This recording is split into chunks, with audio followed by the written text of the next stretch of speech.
Pak, ini kan taksi udara memang lagi santer begitu ya Pak kabarnya di masyarakat. Apalagi kalau kita lihat akhir-akhir ini memang macet, apalagi kalau udah hujan, angin besar, kemarin juga pohon tumbang, ini kan sangat menakutkan begitu ya. Iya. Nah sebetulnya seberapa pasarnya ini bagaimana sih Pak untuk taksi udara ini? Terima kasih Mbak Sania.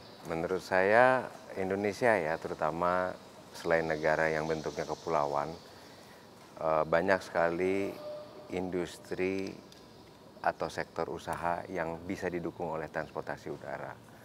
Termasuk salah satunya adalah taksi udara. Jadi bukan hanya di kota-kota besar, tapi di daerah-daerah remote. Sekarang ini sebetulnya banyak kegiatan usaha yang banyak bergantung kepada alat transportasi udara jarak jauh maupun jarak menengah, jarak pendek.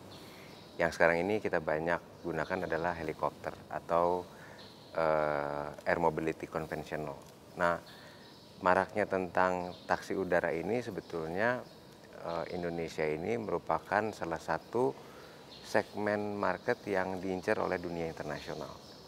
Karena dengan bentuk negara kepulauan dan sektor industri yang membutuhkan transportasi udara ini bisa menjadi bagian dari pertumbuhan ekonomi di dalam menunjang berbagai macam kegiatan ekonomi selain menghadapi kemacetan sehari-hari. Kalau terus kemudian kita, Mbak Sania bertanya seberapa dekat kita dengan realisasi dari taksi udara ini, seperti halnya alat transportasi darat, laut, transportasi udara ini juga diatur oleh peraturan pemerintah. Oleh karena itu, pertumbuhan dan perkembangan infrastruktur dalam menunjang transportasi udara ini sangat bergantung dan sehingga kalau aturan dari pemerintah ini memperbolehkan dalam hal penyelenggaraan taksi udara ini terrealisasi, maka dukungan pemerintah di dalam menyelenggarakan transportasi udara ini akan bisa memberikan manfaat yang maksimal bagi masyarakat Indonesia. Baik, jadi sebetulnya memang realistis, tapi tergantung tadi dari peraturan pemerintah yang memang cukup highly regulated tadi begitu ya Pak Ya, Yanan ya. betul. Oke, baik kemudian kita melihat begitu ya kondisi pasar Indonesia saat ini. Kita tahu kan kaum menengah kita memang mungkin daya belinya sedikit sedikit menurun begitu tahun ini. Mungkin akan lebih baik lagi di kuartal 4 begitu kan outlook-nya. Tapi bagaimana sih Pak, apakah Anda melihat memang Indonesia sudah siap dengan layanan berbasis urban air mobility, juga mengingat infrastruktur kita transportasi darat ini masih banyak tantangannya? Seperti yang tadi saya sampaikan di awal, yang pertama kita juga harus memahami bahwa pemerintah Indonesia dalam hal ini memperbolehkan taksi udara beroperasi di Indonesia ini perspektifnya dari sudut pandang keselamatan. Sehingga apapun yang harus diatur agar transportasi udara ini bisa terselenggara dengan standar keselamatan baik nasional maupun internasional bisa terlaksana dengan baik, tentu ini akan memberikan kelancaran untuk bisa berkembang. Yang kedua, Mbak Sania tadi tanya tentang masalah purchasing power, ya, perekonomian. Sepanjang perekonomian kita ini tumbuh dan bergerak, saya pikir banyak kesempatan yang bisa kita tawarkan kepada sektor industri lain di dalam mendukung kegiatan usahanya. Jadi kebanyakan taksi udara ini akan berkembang justru di negara-negara yang lebih maju dan banyak mengedepankan pertumbuhan ekonomi untuk bisa ditunjang oleh sektor transportasi udara. Contohnya negara-negara maju seperti di Amerika Serikat, kemudian di Eropa, negara-negara di Eropa, dan salah satu contoh negara yang sangat aktif air transportasi baik itu mengembangkan urban air mobility atau helikopter konvensional ini adalah Brazil.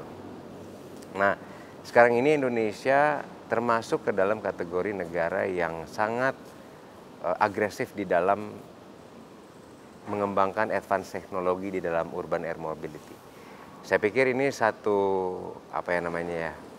pencerahan buat sektor untuk pencerahan untuk sektor industri yang lain, karena sektor transportasi udara ini termasuk mendapatkan dukungan yang serius dari pemerintah di dalam menjaga keselamatan dan keterjangkauan daya beli yang tadinya mungkin kalau saya bilang harga konvensional helikopter cukup pricey ya, cukup mahal. Sementara kalau urban air mobility ini menggunakan teknologi baterai dan net zero carbon atau mungkin dalam masa transisinya kita melakukan trial terhadap hybrid system. Nah ini tentu akan menjawab tantangan-tantangan dari keterjangkauan masyarakat untuk bisa menggunakan layanan ini. Gitu.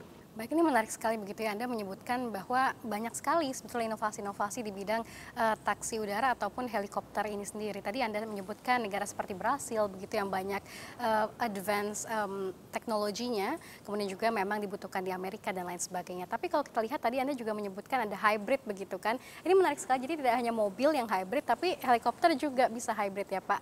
Nah ini bagaimana sih Anda menyeimbangkan antara inovasi dan juga realitas di pasar sendiri? Secara prinsip, transisi membuat industri transportasi udara ini menjadi lebih sehat ya, atau net zero carbon. Kan Indonesia mandat net zero carbon di 2060. Di dalam masa transisi ini tidak bisa biaya yang dibebankan kepada masyarakat menjadi bertambah, justru harus berkurang. Karena net zero carbon tujuannya adalah membuat lingkungan hidup kita sehat dan pertumbuhan ekonomi bertambah efisien. Sehingga masa transisi dari hybrid dan baterai ini harus secara komprehensif disusun oleh pentahelix. Pentahelix artinya ya pemerintah, masyarakat, pelaku usaha, media, dan akademisi untuk melakukan kajian sehingga masa transisi khususnya buat market domestik Indonesia ini benar-benar mendukung subsektor lain di dalam pertumbuhan ekonomi nasional. Jangan sampai transisi ini justru mengakibatkan dampak melemahnya daya beli masyarakat di dalam mendukung kegiatan usaha mereka. Oke, jadi balik lagi memang transisi yang bagaimana bisa draw the people in begitu ya Pak, tidak meninggalkan pihak-pihak tertentu begitu.